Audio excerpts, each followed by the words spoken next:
예스를 끌어내는 13가지 방법. 김희영 지음. 라운북.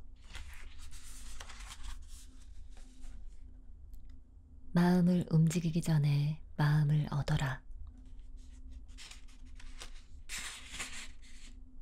공인중개소를 운영할 때의 일이다. 어느 날 아파트 임대인이 전화를 걸어서는 23평형 집을 월세로 내놔달라고 했다. 세입자가 집을 엉망진창으로 써서 도배 장판을 새로 해주겠다면서 세입자가 많이 이상한 사람이니까 말을 잘해서 집을 보여줘야 할 거라고 재차 강조했다. 이후 고객과 집을 보려고 세입자에게 전화를 여러 번 걸었는데 받지 않았다. 몇 차례 시도 끝에 통화가 되었는데 세입자는 다짜고짜 왜 자꾸 전화하냐면서 소리를 버럭 질렀다.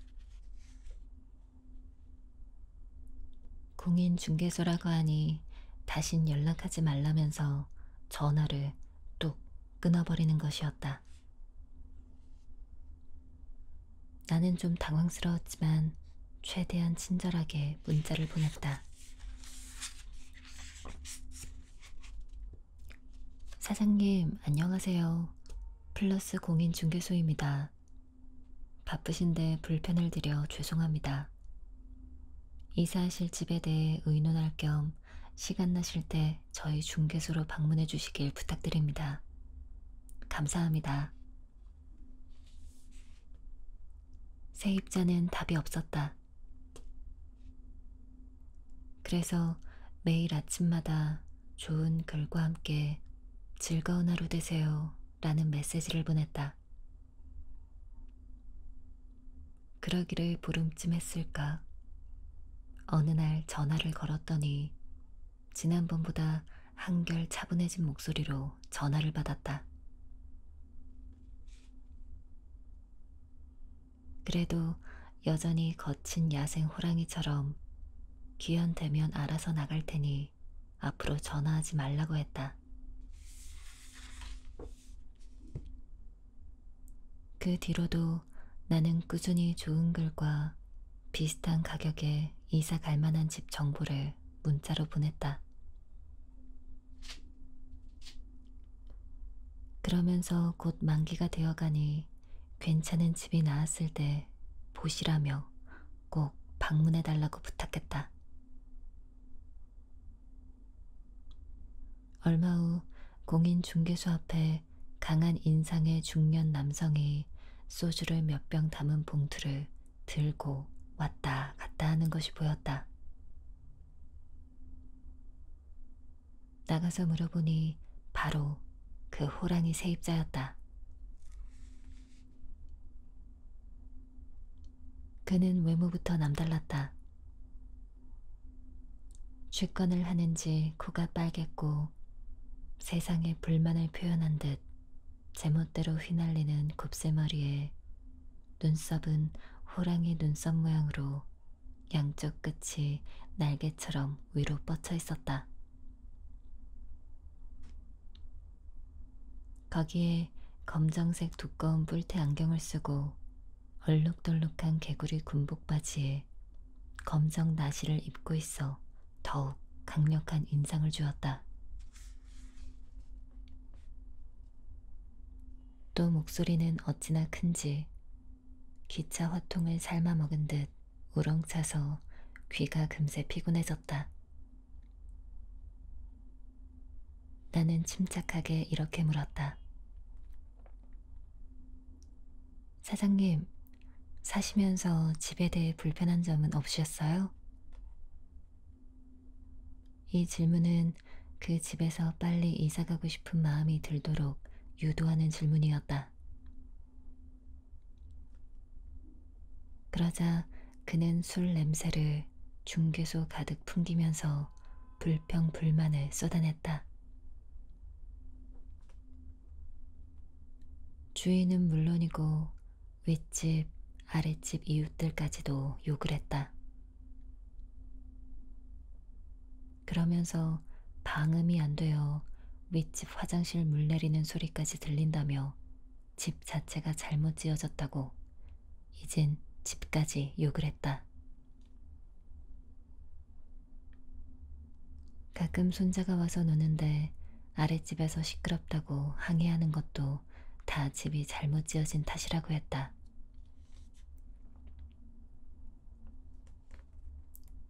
그는 소음 문제로 아파트 관리실에 여러 번 민원을 넣었다고 했다. 윗집은 시끄럽다고, 아랫집은 자꾸 시끄럽다고 뭐라고 한다고 민원을 넣었더니 그야말로 블랙 코미디였다. 이처럼 그는 굉장히 독특한 세계관을 지닌 사람이었다. 자신만의 신념이 너무나 확고하고 고집이 세서 세상을 전부 적으로 인식해 금방이라도 싸울 태세가 갖춰져 있었다.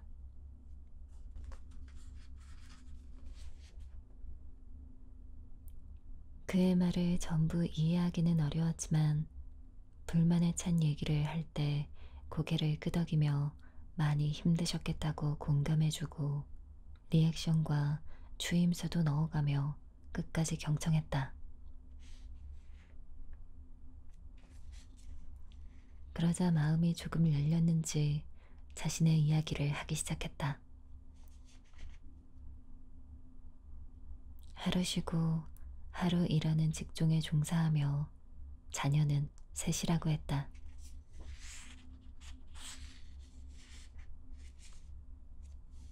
셋 중에 큰아들은 사고 쳐서 자식을 낳았고 막내딸은 늦둥이라 아직 고등학생이라고 했다.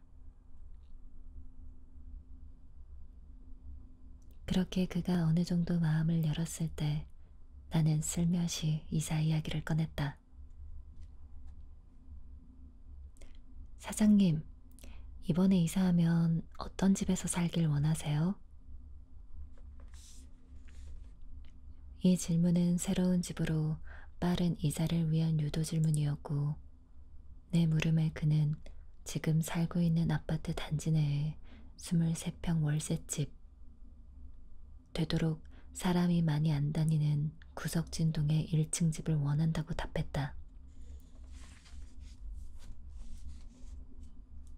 방금 잘못 지은 아파트라고 흥분하며 욕했었으면서 다른 곳으로 이사 가긴 싫다고 했다. 그의 말은 논리적이지 않았지만 어쨌든 이사를 가기로 결정했으니 다행이었다. 그는 좀 더 이야기를 나눈 뒤에 자리를 떴다.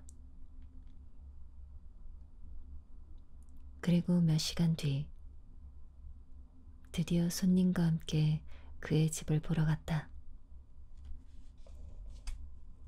그랬더니 세상에 수주병이 곳곳에 널브러져 있어서 발 딛기도 힘들 지경이었다. 베란다에는 곰팡이가 잔뜩 끼어 마치 벽화를 칠한 것처럼 군데군데 새까맸다. 냄새는 또 왜 그렇게 고약한지 숨을 쉬기도 어려웠다. 집 상태도 아찔한데 그가 옆에서 계속 큰 목소리로 주인이 양심불량이라 월세를 계속 올린다는 둥, 윗집이 너무 시끄러워서 잠을 못 잔다는 둥, 아랫집 사람은 아주 예민하다는 둥, 집에 대한 험담을 끊임없이 늘어놓았다. 그런 형편에서 당연히 계약이 성사될 리 없었다. 나는 곧장 임대인에게 연락해 우선 세입자가 이사간 뒤에 도배장판, 곰팡이 제거 공사를 하고 쇠를 놔야 할 것 같다고 말했다. 그리고 공사가 다 끝날 때까지는 고객에게 그 집을 보여주지 않았다.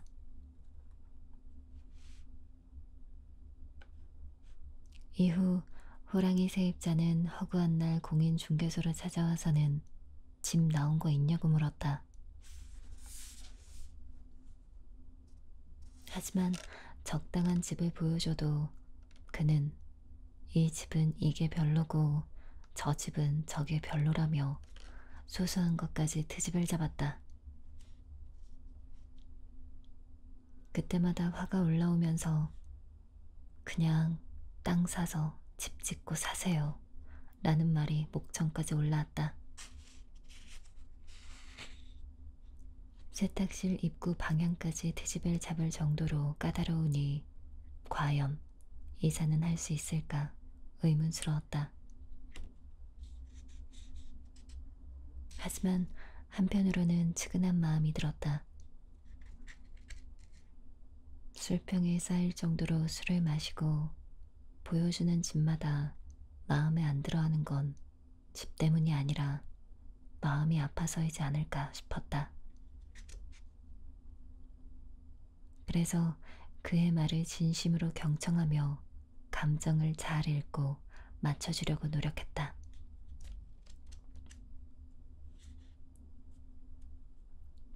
호랑이 고객은 좋은 집을 보여줘도 심각한 결정 장애인 건지 결단을 내리지 못했다.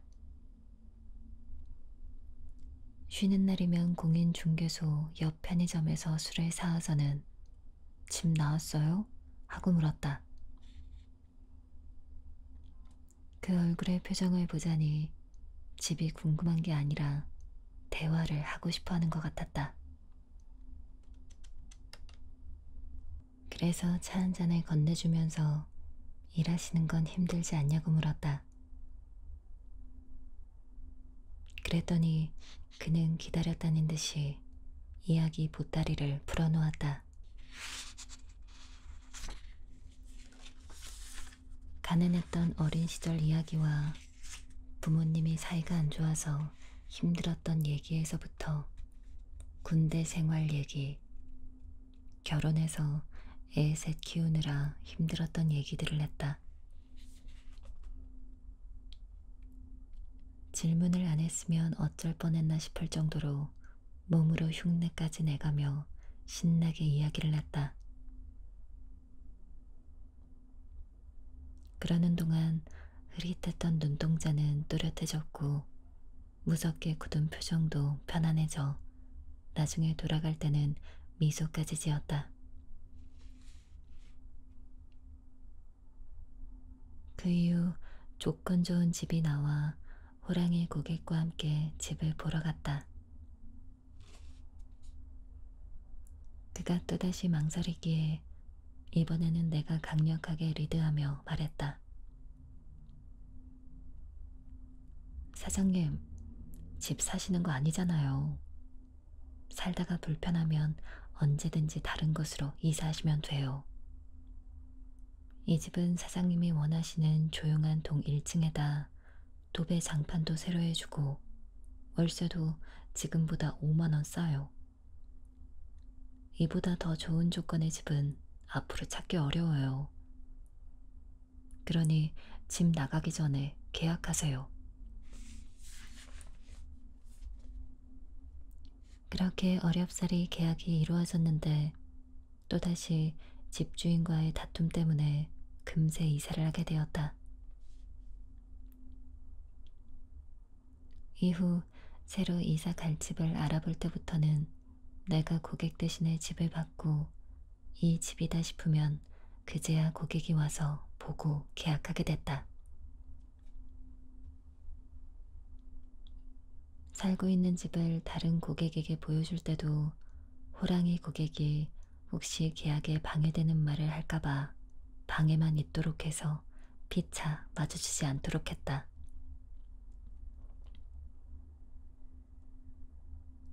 힘들게 두 번째 이사를 마치고 난 뒤부터는 호랑이 고객은 수시로 공인중개소에 들렀다. 처음에 보았던 적개심 가득한 표정과 음성이 아닌 한층 밝아진 모습으로 음료수, 아이스크림, 초콜릿, 과일을 사다 주고 화이트데이에는 사탕도 큰 바구니째로 사다 주었다. 아마도 고맙다는 표현이었던 것 같다. 불평불만으로 가득 찬 포효하는 호랑이 같던 고객은 어느덧 순한 양이 되어 내 가족의 안부를 묻는 친근한 고객이 되었다. 그는 까다롭지만 의리가 있어서 우리 중개소하고만 거래했다. 그리고 이사해야 할 때 임대인이 다른 중개소 여러 군데에 동시에 집을 내놔도 우리 중개소 고객에게만 집을 보여주었다. 그런 그를 나 역시 가족 같은 마음으로 대했다. 소통 대리인의 역할을 해주기도 하고 책임감을 가지고 가장 좋은 조건의 집을 연결해 주려고 노력했다. 집을 구하는 건 어느 공인 중개소를 통해서도 할 수 있지만 나는 그 고객에게 세상에도 기댈 곳이 있구나 라고 느낄 수 있는 작은 바람막이가 되어주고 싶었다. 호랑이 고객은 이사할 때마다 집안의 술병이 조금씩 줄어들었고 표정과 성격도 편안해져 갔다.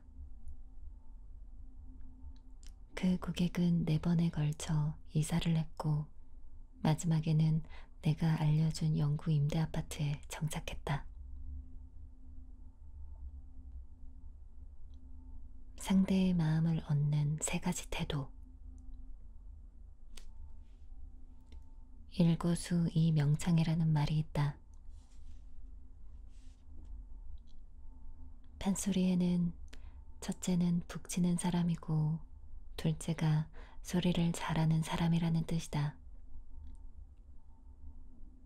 즉, 북을 치는 고수가 추임새를 넣어주고 장단을 잘 맞춰줘야 노래도 잘할 수 있게 된다는 뜻이다.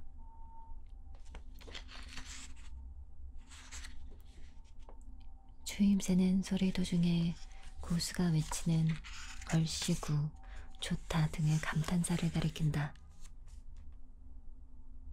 실제보다 과장되게 칭찬한다는 뜻의 주어주다 라는 말에서 유래한 표현인데 사람들을 만났을 때에도 추임새를 적절히 활용하면 대화가 훨씬 잘 풀릴 뿐 아니라 공감과 합의를 쉽게 이끌어낼 수 있다. 내가 호랑이 고객을 강아지 고객으로 만들었던 것도 추임새와 함께 장단을 잘 맞춰졌기 때문이다. 내 비법을 정리하자면 이렇다. 첫 번째, 북치듯 경청했다.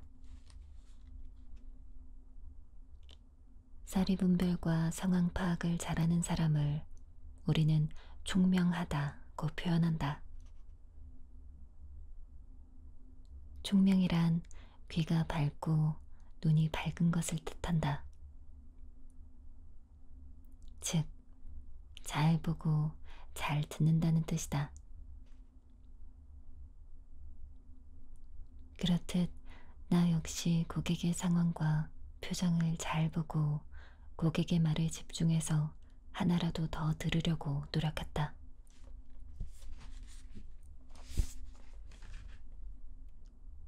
그리고 고객의 말에 북치듯 추임새를 넣어주고 장단 맞추듯 리액션을 해서 기분을 좋게 해줬다. 고객의 말이 논리에 맞지 않고 나와는 생각이 달라도 다름을 인정하고 경청과 추임새로 고객이 친근감을 느끼도록 했다. 또한 고객의 말이 지루하더라도 도중에 말을 끊거나 딴청을 피우지 않았다. 그러나 어떤 주제에 대해 어느 정도 얘기했다 싶으면 자연스럽게 질문을 던져서 원하는 답을 이끌어냈다. 호랑이 고객에게는 두 가지 질문을 했다. 처음에는 살면서 어떤 점이 문제였는지를 물어봐서 문제점이 증폭되어 빨리 이사가고 싶은 마음이 들게 했다. 그리고 두 번째로는 어떤 집에 살고 싶은지를 물어서 새로운 집에 집중하게 만들고 그에 대한 기대와 희망을 갖게 하고 빨리 이사를 가고 싶게끔 이끌었다.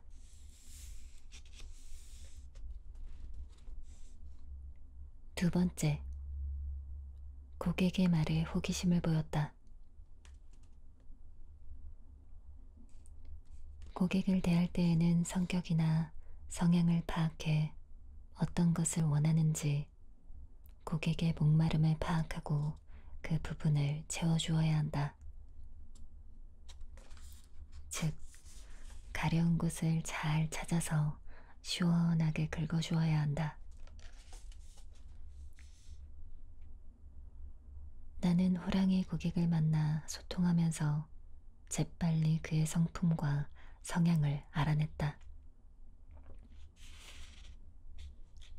그는 월세를 잘 내는 성실한 사람이지만 사회성이 떨어졌다. 다른 사람과 소통이 안 되어 외로워서 술을 자주 마시는 것 같았다. 그래서 나는 그에게 이해와 존중을 채워주었다. 고객의 필요를 채우는 일은 어렵지 않다. 고객이 하는 말을 최대한 성의 있게 듣고 공감하다가 고객의 감정이 고조되거나 흥분하는 부분에 이르면 그 주제에 흥미를 보이며 관련된 질문을 던지면 된다. 또한 고객이 자랑하고 싶은 일이나 성과 등을 말할 때는 알아달라는 뜻이니 와, 그걸 어떻게 해내셨어요? 하고 감탄하면서 진한 관심을 담아 물어보면 된다. 고객이 자신 있는 분야에 아는 척을 할 수 있도록 해주면서 고객을 선생님으로 또는 주인공으로 만들어 중요한 사람이라는 느낌을 가질 수 있게 한다.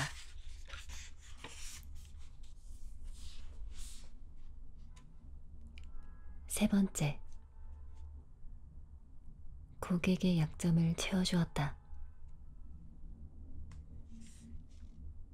나는 고객의 약점을 알고 난 뒤로는 상대가 무안하지 않도록 부드럽게 리드하는 방법을 썼다. 호랑이 고객의 약점은 감정 조절과 소통을 어려워하고 쉽사리 결정하지 못하는 것이었다. 그래서 나는 그 고객이 임대인이나 집을 보러 온 다른 고객과 최대한 마주치지 않게 하고 중간에서 소통해 주었다.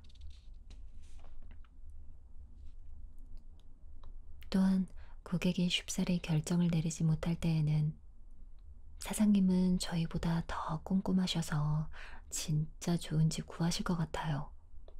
하면서 칭찬해주고 성과가 나면 내 업적은 생색내지 않고 모두 고객의 공으로 돌려 기분을 좋게 하였다.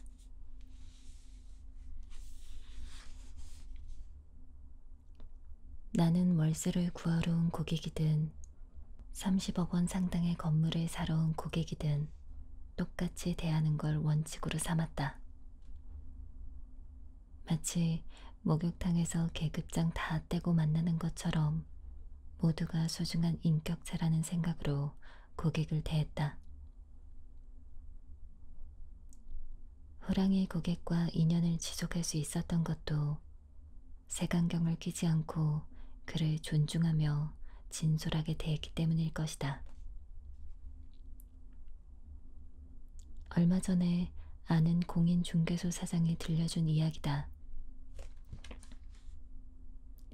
연초에 30억 원짜리 건물을 팔았는데 매수한 고객이 겉보기에는 너무나 초라한 행색의 60대 남성이었다고 한다. 만약 그 사장이 외양만 보고 매수자를 판단했다면 거래는 성사되지 않았을 가능성이 크다. 이처럼 보이는 게 다가 아니다. 우리 공인중개소에도 비슷한 일이 있었다. 어느 날 시골에서 갓 상경한 듯한 수수한 차림새의 70대 부부가 월세집을 찾는다며 문의해왔다. 대화를 나눠보니 그 부부는 서울에 20억 원 가까이 나가는 아파트에서 살고 있었다. 평생 공무원으로 일하다 퇴직해 연금으로 생활하는데 재건축 때문에 잠깐 살 월세집을 알아보고 있다고 했다. 나는 그 70대 부부도 역시 진심으로 친절하게 대했다. 그 부부는 우리 중개소가 구해준 집에서 4년 동안 살았고 다시 이사갈 때에도 의리 있게 우리와 거래하고 서로 좋은 덕담을 많이 나누고서 이사를 갔다. 이처럼 사람은 겉만 봐서는 모른다. 그래서 쉽게 외모만 보고 판단해서 함부로 대하지 말아야 한다. 친절을 담아 진심으로 대하면 진상 고객도 아군이 되고 불운도 행운으로 바뀐다. 혹시 고객이 부자가 아니더라도 진심과 친절로 대하면 그것이 차곡차곡 적립되어 생각지도 못한 곳에서 몇 배, 몇십 배로 돌려받게 된다. 그러므로 언제나 돈보다 사람을 가장 중요시하며 가장 위대한 가치로 존중해야 한다. 물건을 팔기 전에 고객에게 진심이란 값을 지불하고 마음을 사라. 그러면 물건은 보너스로 팔리게 된다.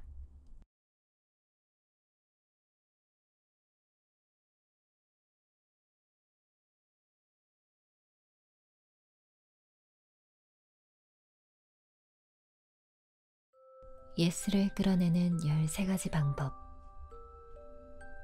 김희영 지음. 라운북.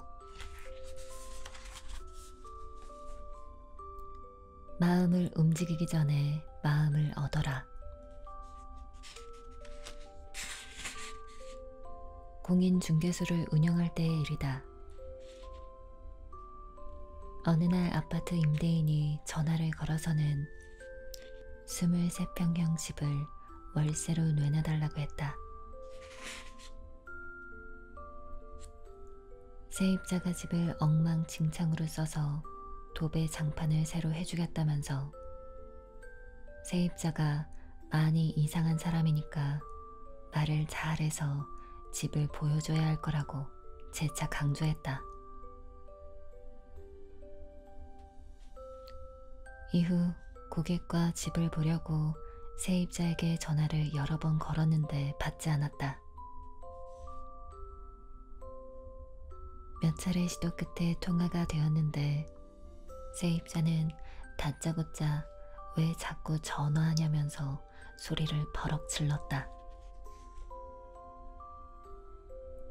공인중개소라고 하니 다신 연락하지 말라면서 전화를 뚝 끊어버리는 것이었다.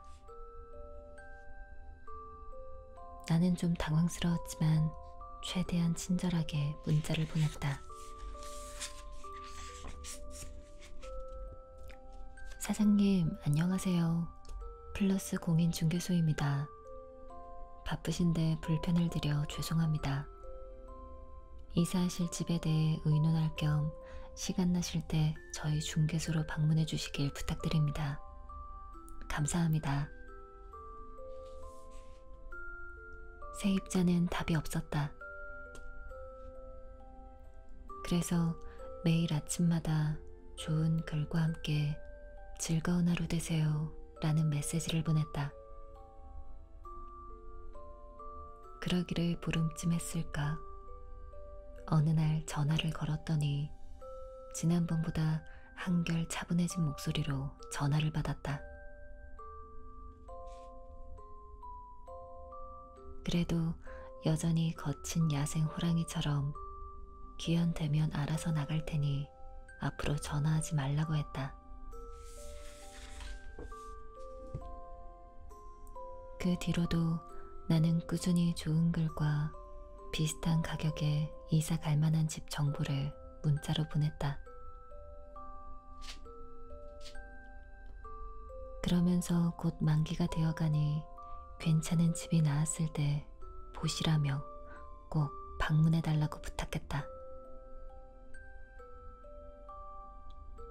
얼마 후 공인중개소 앞에 강한 인상의 중년 남성이 소주를 몇 병 담은 봉투를 들고 왔다 갔다 하는 것이 보였다. 나가서 물어보니 바로 그 호랑이 세입자였다. 그는 외모부터 남달랐다. 취권을 하는지 코가 빨갰고 세상에 불만을 표현한 듯 제멋대로 휘날리는 곱슬머리에 눈썹은 호랑이 눈썹 모양으로 양쪽 끝이 날개처럼 위로 뻗쳐 있었다. 거기에 검정색 두꺼운 뿔테 안경을 쓰고 얼룩덜룩한 개구리 군복 바지에 검정 나시를 입고 있어 더욱 강력한 인상을 주었다. 또 목소리는 어찌나 큰지 기차 화통을 삶아 먹은 듯 우렁차서 귀가 금세 피곤해졌다. 나는 침착하게 이렇게 물었다. 사장님, 사시면서 집에 대해 불편한 점은 없으셨어요? 이 질문은 그 집에서 빨리 이사가고 싶은 마음이 들도록 유도하는 질문이었다. 그러자 그는 술 냄새를 중개소 가득 풍기면서 불평불만을 쏟아냈다. 주인은 물론이고 윗집, 아랫집 이웃들까지도 욕을 했다. 그러면서 방음이 안 되어 윗집 화장실 물 내리는 소리까지 들린다며 집 자체가 잘못 지어졌다고 이젠 집까지 욕을 했다. 가끔 손자가 와서 노는데 아랫집에서 시끄럽다고 항의하는 것도 다 집이 잘못 지어진 탓이라고 했다.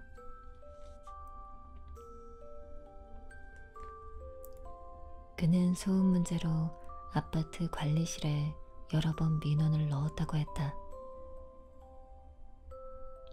윗집은 시끄럽다고, 아랫집은 자꾸 시끄럽다고 뭐라고 한다고 민원을 넣었더니 그야말로 블랙 코미디였다. 이처럼 그는 굉장히 독특한 세계관을 지닌 사람이었다. 자신만의 신념이 너무나 확고하고 고집이 세서 세상을 전부 적으로 인식해 금방이라도 싸울 태세가 갖춰져 있었다.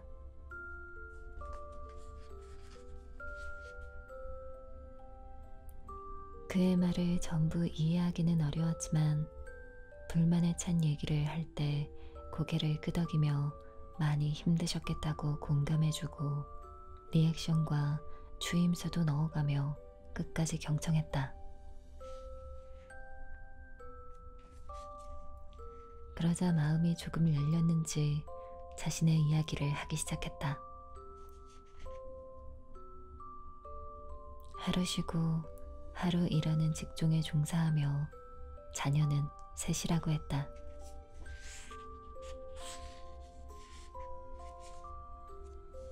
셋 중에 큰아들은 사고 쳐서 자식을 낳았고 막내딸은 늦둥이라 아직 고등학생이라고 했다.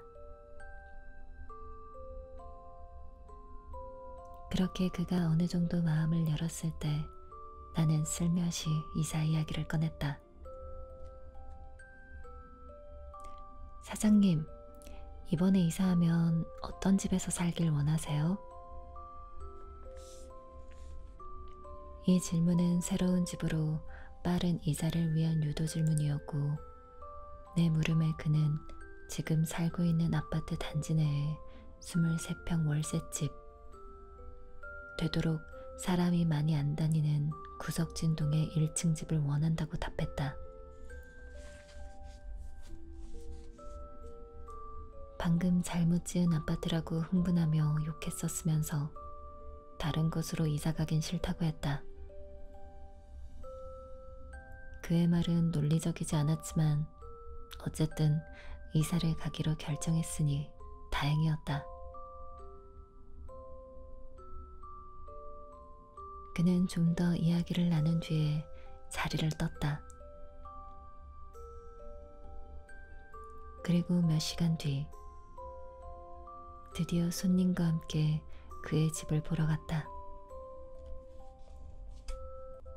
그랬더니 세상에, 수주병이 곳곳에 널브러져 있어서 발 딛기도 힘들 지경이었다. 베란다에는 곰팡이가 잔뜩 끼어 마치 벽화를 칠한 것처럼 군데군데 새까맸다. 냄새는 또 왜 그렇게 고약한지 숨을 쉬기도 어려웠다. 집 상태도 아찔한데 그가 옆에서 계속 큰 목소리로 주인이 양심불량이라 월세를 계속 올린다는 둥, 윗집이 너무 시끄러워서 잠을 못 잔다는 둥, 아랫집 사람은 아주 예민하다는 둥, 집에 대한 험담을 끊임없이 늘어놓았다. 그런 형편에서 당연히 계약이 성사될 리 없었다. 나는 곧장 임대인에게 연락해 우선 세입자가 이사간 뒤에 도배장판, 곰팡이 제거 공사를 하고 쇠를 놔야 할 것 같다고 말했다. 그리고 공사가 다 끝날 때까지는 고객에게 그 집을 보여주지 않았다.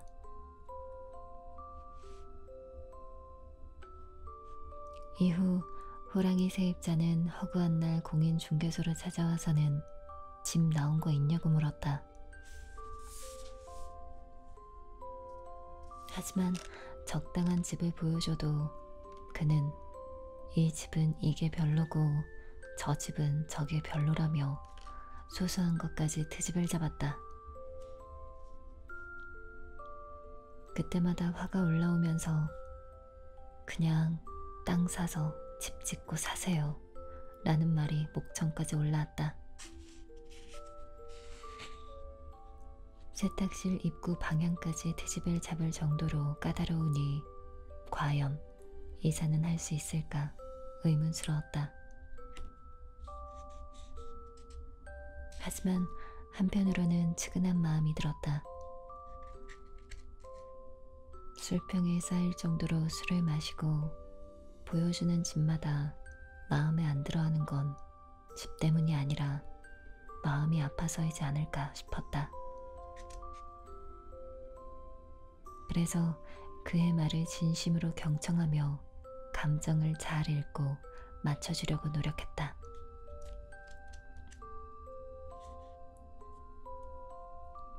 호랑이 고객은 좋은 집을 보여줘도 심각한 결정 장애인 건지 결단을 내리지 못했다.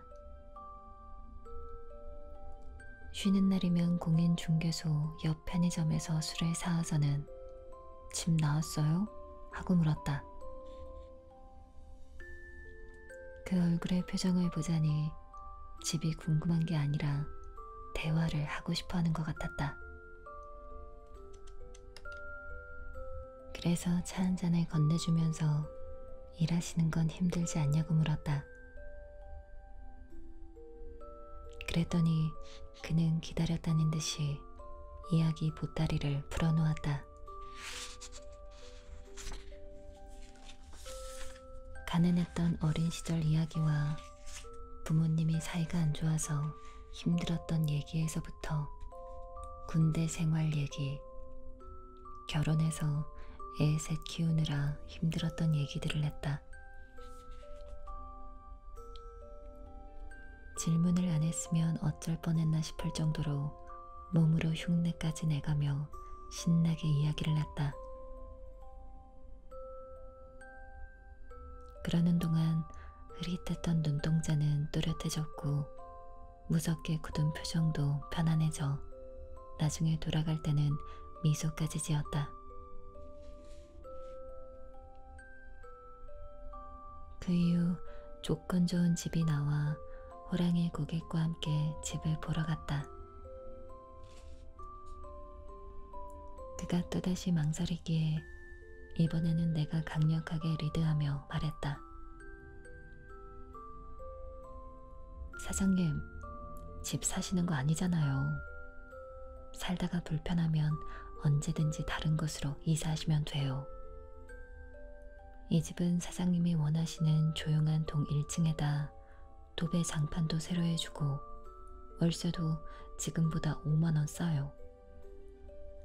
이보다 더 좋은 조건의 집은 앞으로 찾기 어려워요. 그러니 집 나가기 전에 계약하세요. 그렇게 어렵사리 계약이 이루어졌는데 또다시 집주인과의 다툼 때문에 금세 이사를 하게 되었다. 이후 새로 이사 갈 집을 알아볼 때부터는 내가 고객 대신에 집을 받고 이 집이다 싶으면 그제야 고객이 와서 보고 계약하게 됐다. 살고 있는 집을 다른 고객에게 보여줄 때도 호랑이 고객이 혹시 계약에 방해되는 말을 할까봐 방에만 있도록 해서 피차 마주치지 않도록 했다.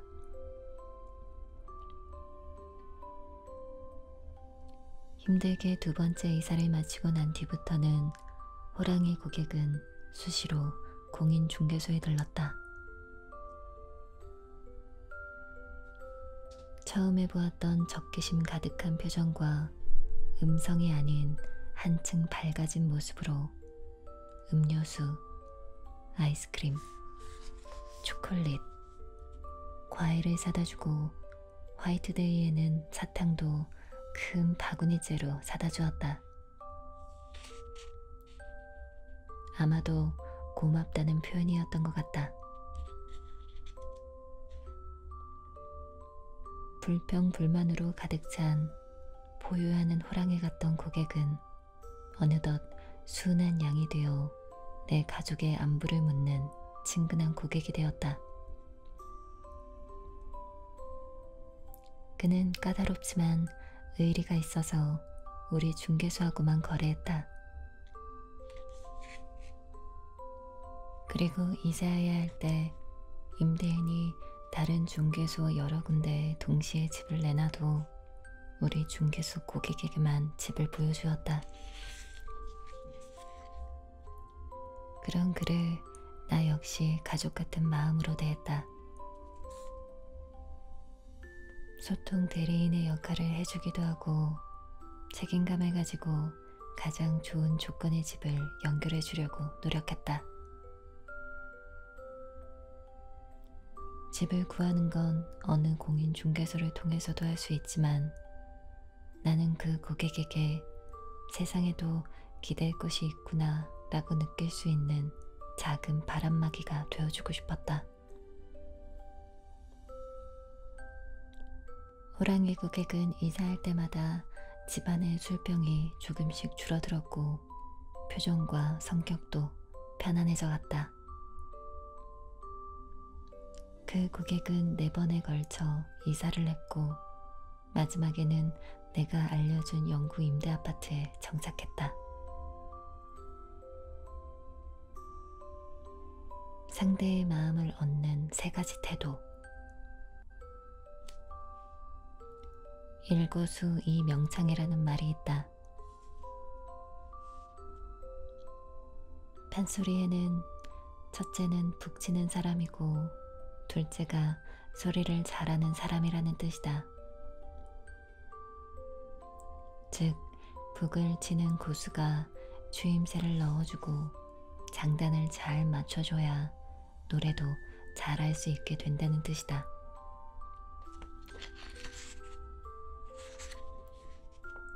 추임새는 소리 도중에 고수가 외치는 얼씨구, 좋다 등의 감탄사를 가리킨다. 실제보다 과장되게 칭찬한다는 뜻의 주어주다 라는 말에서 유래한 표현인데 사람들을 만났을 때에도 추임새를 적절히 활용하면 대화가 훨씬 잘 풀릴 뿐 아니라 공감과 합의를 쉽게 이끌어낼 수 있다. 내가 호랑이 고객을 강아지 고객으로 만들었던 것도 추임새와 함께 장단을 잘 맞춰졌기 때문이다. 내 비법을 정리하자면 이렇다.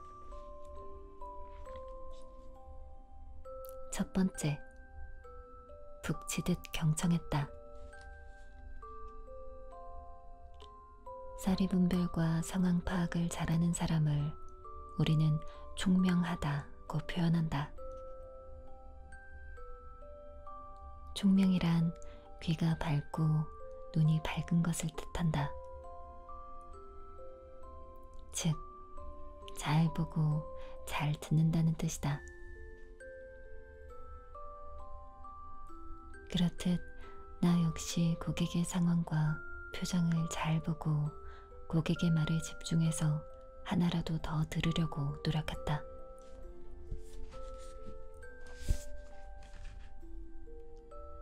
그리고 고객의 말에 북치듯 추임새를 넣어주고 장단 맞추듯 리액션을 해서 기분을 좋게 해줬다.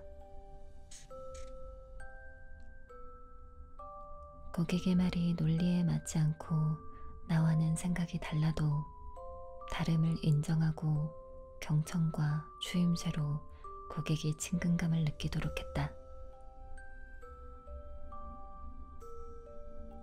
또한 고객의 말이 지루하더라도 도중에 말을 끊거나 딴청을 피우지 않았다. 그러나 어떤 주제에 대해 어느 정도 얘기했다 싶으면 자연스럽게 질문을 던져서 원하는 답을 이끌어냈다. 호랑이 고객에게는 2가지 질문을 했다. 처음에는 살면서 어떤 점이 문제였는지를 물어봐서 문제점이 증폭되어 빨리 이사가고 싶은 마음이 들게 했다. 그리고 2번째로는 어떤 집에 살고 싶은지를 물어서 새로운 집에 집중하게 만들고 그에 대한 기대와 희망을 갖게 하고 빨리 이사를 가고 싶게끔 이끌었다.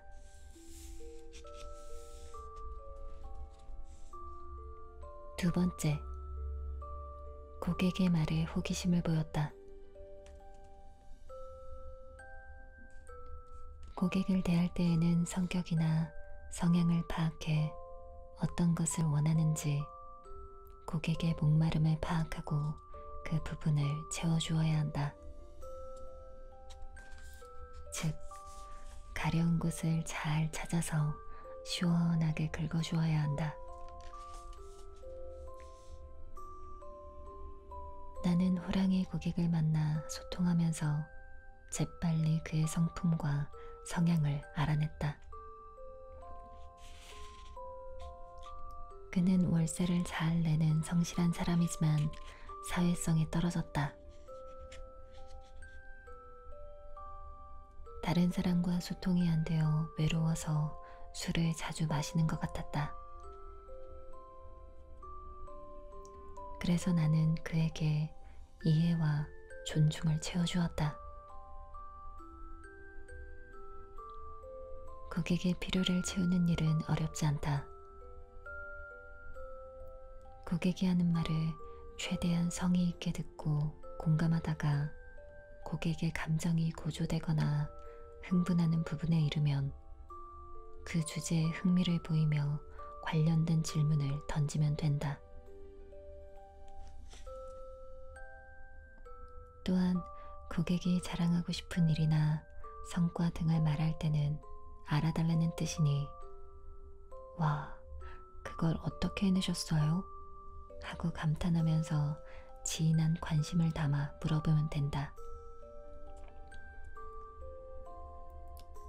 고객이 자신 있는 분야에 아는 척을 할 수 있도록 해주면서 고객을 선생님으로 또는 주인공으로 만들어 중요한 사람이라는 느낌을 가질 수 있게 한다.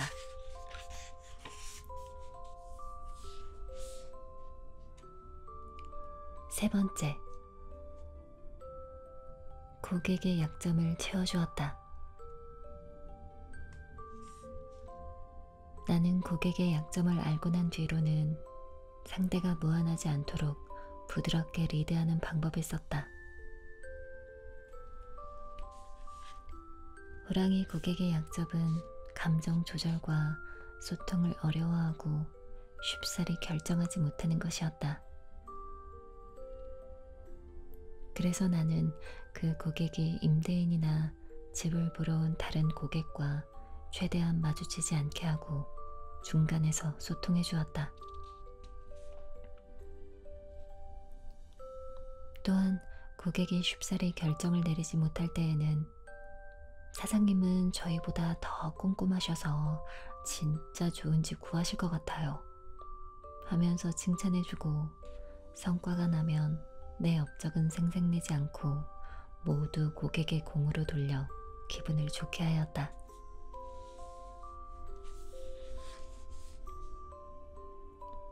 나는 월세를 구하러 온 고객이든 30억 원 상당의 건물을 사러 온 고객이든 똑같이 대하는 걸 원칙으로 삼았다. 마치 목욕탕에서 계급장 다 떼고 만나는 것처럼 모두가 소중한 인격체라는 생각으로 고객을 대했다. 호랑이 고객과 인연을 지속할 수 있었던 것도 색안경을 끼지 않고 그를 존중하며 진솔하게 대했기 때문일 것이다. 얼마 전에 아는 공인중개소 사장이 들려준 이야기다. 연초에 30억 원짜리 건물을 팔았는데 매수한 고객이 겉보기에는 너무나 초라한 행색의 60대 남성이었다고 한다.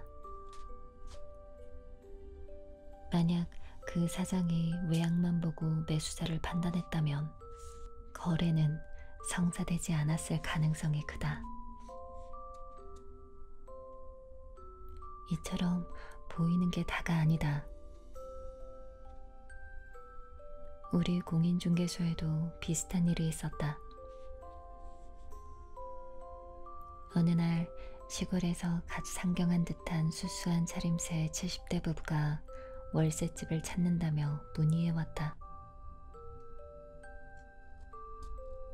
대화를 나눠보니 그 부부는 서울에 20억 원 가까이 나가는 아파트에서 살고 있었다. 평생 공무원으로 일하다 퇴직해 연금으로 생활하는데 재건축 때문에 잠깐 살 월세집을 알아보고 있다고 했다. 나는 그 70대 부부도 역시 진심으로 친절하게 대했다. 그 부부는 우리 중개소가 구해준 집에서 4년 동안 살았고 다시 이사갈 때에도 의리 있게 우리와 거래하고 서로 좋은 덕담을 많이 나누고서 이사를 갔다. 이처럼 사람은 겉만 봐서는 모른다. 그래서 쉽게 외모만 보고 판단해서 함부로 대하지 말아야 한다.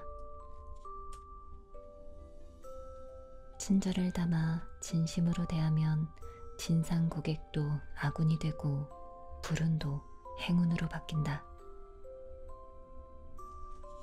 혹시 고객이 부자가 아니더라도 진심과 친절로 대하면 그것이 차곡차곡 적립되어 생각지도 못한 곳에서 몇 배, 몇십 배로 돌려받게 된다. 그러므로 언제나 돈보다 사람을 가장 중요시하며 가장 위대한 가치로 존중해야 한다. 물건을 팔기 전에 고객에게 진심이란 값을 지불하고 마음을 사라. 그러면 물건은 보너스로 팔리게 된다.